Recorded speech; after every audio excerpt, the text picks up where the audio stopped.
Muy buenas noches a toda nuestra gente de Estrella Digital. Nos encontramos una vez más en un Café con Cristo. Luego de una pausa, regresamos en este mes de marzo para celebrar nuestro primer Café con Cristo del año. Siempre agradecido de nuestros queridos amigos y hermanos, los Maracuchos Food, que siempre nos reciben en su restaurante, en su local. Y también gracias a nuestra gente de Sweet Antigua Bakery. Mira que aquí estamos disfrutando de un cafecito sabroso. Y nuestra gente que está aquí también está brindando. Señores, y hoy tenemos una invitada, pues ya conocida martes a martes en nuestra radio, con sus recomendaciones y sus respuestas. Pero hoy vamos a conocer un poquito a Carmen Guevara. Carmen, buenas noches, bienvenida. Muy buenas noches, gracias por esta invitación. Gracias por abrir ahora este espacio también para que la gente conozca un poquito más quién está detrás de US Bank Services, quién está detrás de todos los servicios migratorios, más que una preparadora de inmigración, más que una paralegal en Estados Unidos, hay un ser humano también. Excelente, y eso es lo que queremos conocer de ti. Pero antes vamos a ofrecerle nuestro café con Cristo al dador de la vida, al que todo lo puede, a nuestro Señor, para que sea el que nos bendiga. Nos ponemos en su presencia en el nombre del Padre, del Hijo y del Espíritu Santo. Amén. Hay una unción aquí cayendo sobre mí, bañándome, cambiando mi ser. Hay una unción aquí cayendo sobre mí, mudándose, cambiando mi ser.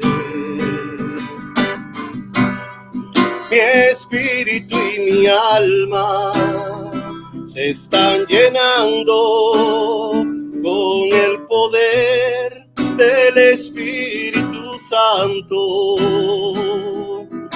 Mi vida nunca más será igual. Mi espíritu y mi alma se están llenando con el poder del Espíritu Santo. Mi vida nunca más será igual. Señor, te presentamos esta noche para que tú seas quien la dirijas, que tomes el control, Señor. Te presentamos este nuevo Café con Cristo y todo lo que tenemos planificado para este año. Bendice a mi querida amiga y hermana Carmen, que a través de su testimonio, Señor, tú nos hables a nosotros. Ven, Espíritu Santo, ven y llénanos con tu presencia. Mi espíritu y mi alma se están llenando con el poder de tu Espíritu Santo. Mi vida nunca más será igual.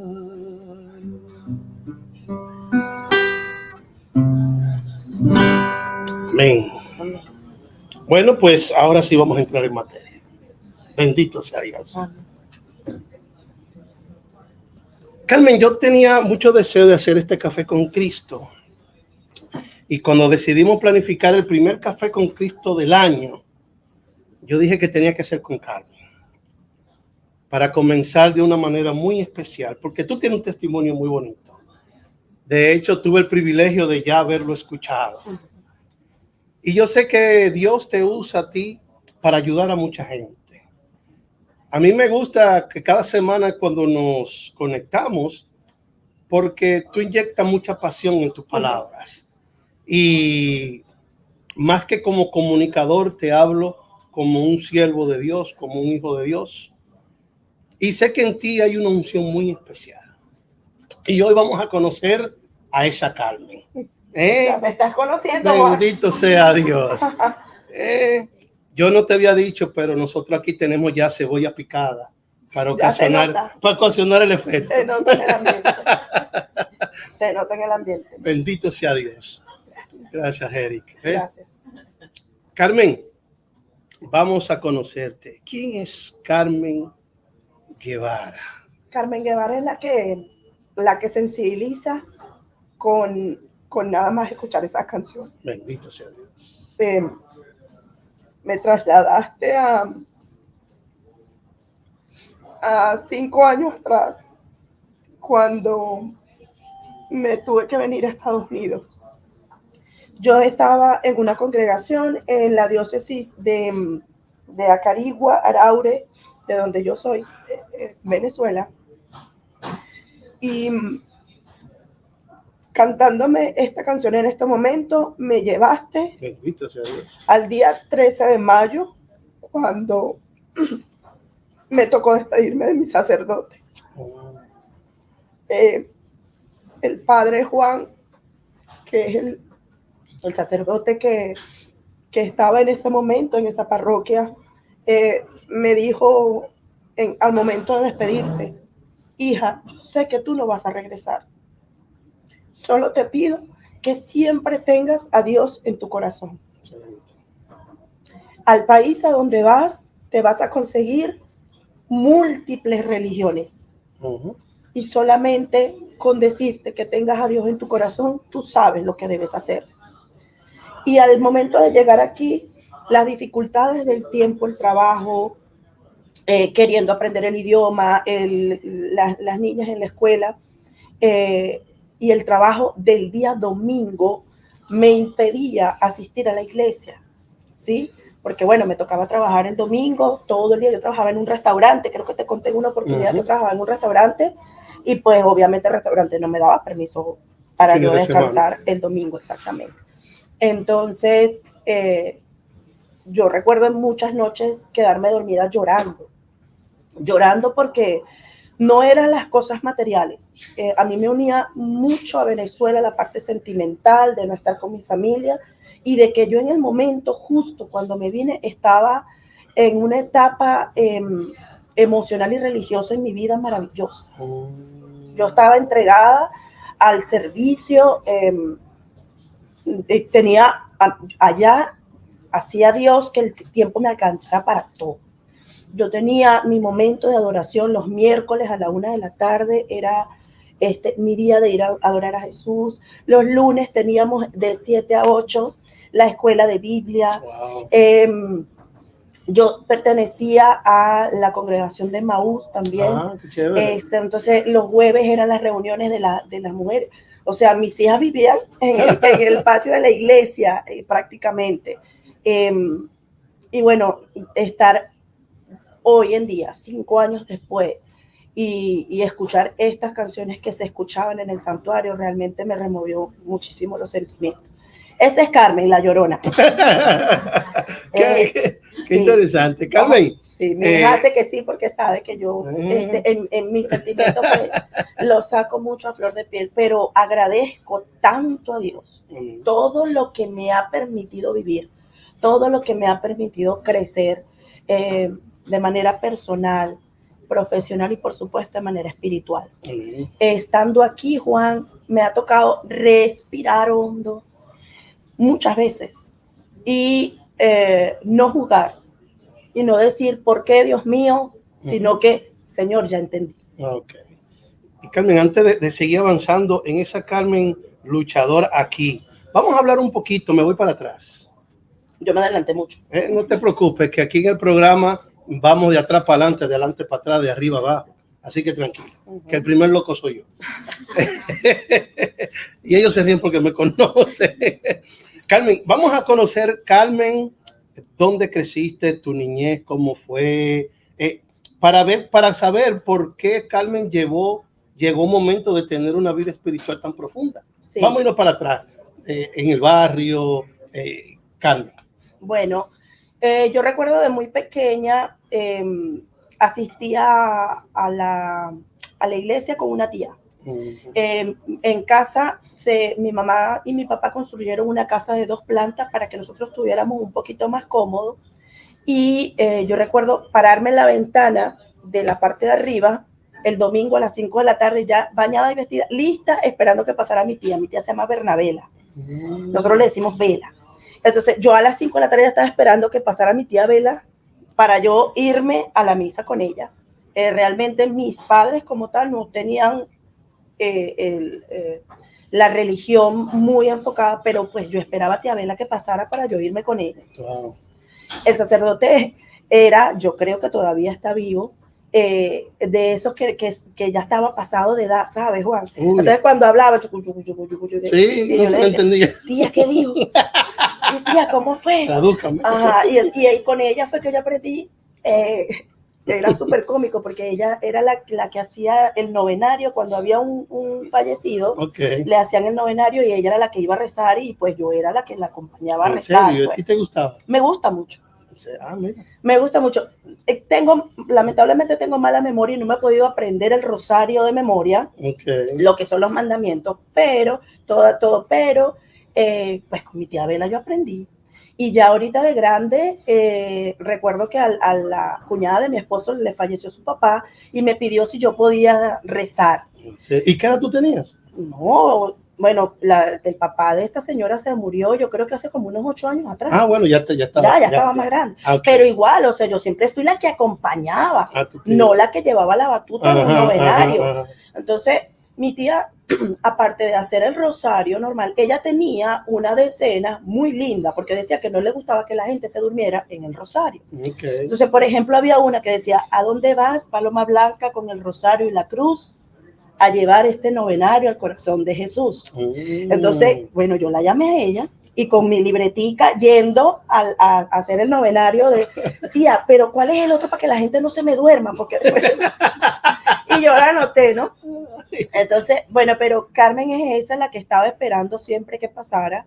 Creo que desde pequeña, sin tener mucha noción dentro de mi casa, como tal, yo sabía que Dios iba a ser el camino para todo. Sin entender mucho, ¿ok? Yo sin entender, simplemente me llenaba de paz. Estar en la iglesia a mí me daba paz. Con solo 11, 12 años, ¿ok? Yo sabía que ese era el camino. Bueno, soy la tercera de 4 hermanos. Creo que soy la que tiene un carácter un poco más fuerte. Me tocó madurar, no sé por qué. Y pues en esa madurez, mi familia comenzó como que a ponerme, no pesos, sino como responsabilidades encima. Entonces mi habitación era la quincalla, porque llegaba mi papá y compraba algo, hija, ¿usted me lo puede guardar?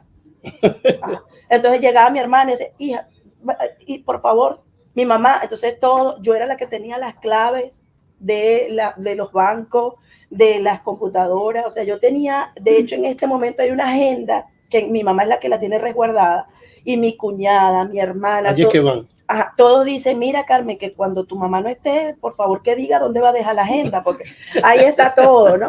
Entonces yo realmente fui asumiendo por ese rol no sé, de tan madura, yo fui asumiendo responsabilidades que quizás a mí no me correspondían. Y lo hacía pues de verdad con mucho gusto. Mis 2 hermanos mayores, el varón y la hembra, tuvieron la misma oportunidad que yo pude tener de iniciar sus estudios y todo esto. Entonces, lo bueno de ser la tercera es que me permitía corregir muchos errores. Mi mamá también fue una persona muy fuerte de carácter, ya ahorita no, ya ahorita es, bueno, que lo digan los nietos, es blandengue, ¿no? Pero... Sí, pero las mamás son más blandengues con los nietos. Con los nietos, pero con nosotros no. Somos más de... Pero fíjate lo que sucedía conmigo, Juan, como yo era la tercera, yo veía lo que hacían mis hermanos mayores y yo no iba a caer ahí, yo no repetía, ¿entiendes? Entonces, cuando mi mamá llegaba, ya yo la tarea la tenía lista. Okay. Entonces todo, ay, qué niña tan buena, no, qué niña tan buena no, sino que yo sabía usar. Aprendía por los pies de otros. Exactamente, exactamente.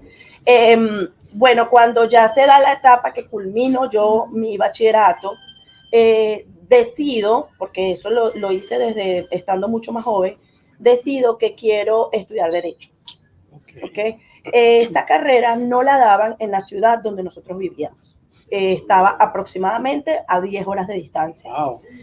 Mis padres, obviamente, bueno, mi papá, que es muy apegado conmigo, mi papá le dice a mi mamá, no, pero ¿cómo se te ocurre que vamos a dejar a la muchacha tan lejos? Y sola, porque siempre fuimos niños de mamá y papá en casa. Pero mi mamá le dijo, mira, ella está decidida y tú sabes que esa muchachita ha sido con un carácter fuerte siempre y ella va a poder. Yo no sabía freír ni un huevo. Yo lo único que sabía era tender la cama y lavarme mi ropa interior porque eso era lo que mi mamá me había enseñado. Pero gracias a Dios, como mis padres trabajaban mucho, siempre teníamos en casa a alguien quien nos cuidara y quien hiciera los quehaceres. Entonces yo no sabía nada y era lo que mi papá decía, se va a morir de hambre allá. Y mi mamá no. Ella es decidida. Si ella dijo que podía ir hasta allá, es porque ella va a saber freírse un huevo, ella va a saber hacerse un pan, una pasta y así era. Comí mucha comida enlatada. Por supuesto, al principio me tocó comer mucha comida enlatada, pero ya luego poco a poco fui aprendiendo. Terminando mi etapa universitaria, conocí a quien hoy en día es mi esposo. Ah, qué chévere. Okay. Y bueno, nos casamos, teníamos apenas un año de novio y eso fue un amor, un delirio, una cosa. Y nos casamos, todavía a mí me faltaba un año para graduarme. Después que me graduó, regreso a mi ciudad natal, a Carigua, regreso a Carigua y bueno, ya de ahí a lo que era construir mi familia y todo esto. Ahora hay un pequeño secreto que yo a ti no te conté. Bueno, aquí vamos a ver. Como me dijiste que tenías que conocerme aquí. Yo cuando me caso con mi esposo, lamentablemente, nosotros no nos pudimos casar por la iglesia, ¿ok? Porque mi esposo es divorciado. Tuvieron que esperar un proceso. Exacto. Ese proceso lo estamos esperando todavía. Bendito sea Dios. Entonces yo creo que desde ese momento, el hecho de yo haber decidido, porque desde un principio, eso es una decisión que uno toma, haberme decidido casar con una persona divorciada que ya previamente había estado casado por la iglesia, yo sabía lo que me estaba afrontando, ¿ok? De hecho, yo recuerdo la misa de graduación, todos, Juan, se pararon a comulgar y yo me quedé sentada llorando sin poder comulgar. Entonces todos pasaban y me veían, pero bueno, ¿qué pecador es esta? Que con 20 años todavía no se para a comulgar. Pero nadie sabe las cruces de los demás. Sí, lo que hay detrás de. ¿Sabe? Nadie sabe eso. Simplemente yo, pues, agaché mi cabeza y dejé que la gente juzgara sin saber. Y creo que eso, pues, al transcurrir del tiempo, poco a poco fue como que aliviando el dolor. Bueno, esta fue la decisión que yo tomé. Es el hombre que yo amo, el padre de mis hijas, es mi esposo, el compañero de vida. Y lo que yo siempre he pensado es que si Dios lo puso en mi camino, claro, hay un plan, un propósito. Es por algo, ¿sí? No fue que yo me empeñé, no fue que Carmen Testaruda dijo, no hubo oposición de parte de mis padres, no fue que por rebeldía yo decidí casarme con él, simple y llanamente porque Dios lo puso en mi camino. Y yo creo que el gran ejemplo, o qué fue lo que yo pude aprender, a que debía estar más pegada a él. Que el hecho de estar yo casada con Carmelo era que me permitía a mí estar más pegada a Dios. Porque quizás después, ya de adulta, como yo no había tenido una buena formación religiosa, si me fuese casado con otro hombre que no le importara absolutamente nada, quizás yo no fuese estado tan pegada a la iglesia. Qué bueno. ¿Sí? Y yo pues tratando de limar, yo decía, Señor, realmente en tus ojos sabes, yo nunca rompí un matrimonio, yo no irrumpí en un hogar, yo no le quité el padre a unos hijos, simplemente cuando yo lo conocí ya él era un hombre solo, ya lamentablemente había fracasado en un primer matrimonio y ese ejemplo pues nos permitió a nosotros estar mucho más unidos. Estuvimos pues en la Carigua criando a nuestras hijas y poco a poco nos fuimos acercando mucho más a la iglesia porque ambos encontrábamos en el santuario, en la homilía, encontramos el refugio que buscábamos, ¿sí? no podemos pararnos a comulgar, que el cuerpo de Cristo, los que están aquí saben todo lo que eso puede significar, pero creo que de alguna manera para nosotros eso era como que el alivio. Ya estando dentro de la iglesia, un día mi sacerdote, el padre Juan, que yo de verdad que lo adoro muchísimo, me dice, tu profesión en la iglesia es muy importante. Nosotros estamos creando el tribunal eclesiástico y yo quiero que tú formes parte de ese tribunal. Oh, wow. Y yo, ¿y esto cómo se come? Más o menos, ¿qué significa esto, padre? Bueno, que hay muchas parejas dentro de la comunidad que no pueden recibir el cuerpo de Cristo, no pueden comulgar, porque posteriormente habían estado casados. Bendito Dios. Dios santo. Ahí te fue llevando el asunto. Dios mío, yo le decía, pero a usted lo mandaron, usted vino solo, el Espíritu Santo, fue lo que él me dijo. Oye, Juan, yo hablando con el padre, a mí se me erizaba la piel, porque nada más el hecho de yo imaginarme que yo podía en algún momento llegar a comulgar y no esperar, porque pues ya en mi mente yo decía, cuando ya yo esté en mi lecho de muerte, yo creo que ahí no me van a negar el cuerpo de Cristo, o cuando el Señor decida llevarse a mi esposo y yo quede sola en este mundo, pues allí ya no hay pecado por el cual no pueda tomarlo. Pero bueno, pertenecía al tribunal eclesiástico, lamentablemente no pudimos lograr que el matrimonio previo de mi esposo se anulara por muchísimas cosas, pero sí logré que 2 parejas de la congregación a la que yo asistía tuvieran un buen fallo a su favor. Estando ya aquí en Estados Unidos, una de esas parejas me llamó y me dijo, hermana, le quiero agradecer porque... Bendito sea Dios, qué chévere, Carmen. Y vemos como las cosas, todo obra para bien de los que aman a Dios. Las piezas, aunque... Mira, Carmen, yo siempre veo, y lo repito muchas veces, yo siempre me imagino a Dios cuando uno está viendo un juego de ajedrez y tú ves que los que están jugando el ajedrez duran media hora pensando una jugada, pero tú que estás parada afuera viendo el juego, tú estás viendo como 15 fichas para moverla. Entonces nuestra vida es un juego de ajedrez que no sabemos qué pieza mover, pero Dios está desde fuera mirando. Sí. Y uno desesperado y no, tranquila, mija, sigue por ahí que te quiero. Creándote esa experiencia para poder ayudar a otros. Así es, así es. Por eso te digo que para mí Dios ha guiado siempre mi camino. Yo te comenté y sé que ese es el testimonio que te estás esperando que yo dé, que cuando llegué, pues resistida al cambio, resistida a tener que despegarme de mis familiares, resistida a muchas cosas, yo me renegaba, yo no quería estar acá. Okay, yo lloraba muchísimo. Mis hijas en las noches, cuando yo me quedaba dormida llorando, mis hijas lo que hacían era que me sobaban el cabello y mi esposo decía, déjenla que llore, déjenla. O sea, es un proceso que ella va a pasar solo. ¿Por qué lloraba? Pues porque sí, porque no. Porque sí me quería ir, pero al mismo momento no. La situación del país pues era algo caótico, situaciones personales que pues me hicieron tener que salir de Venezuela.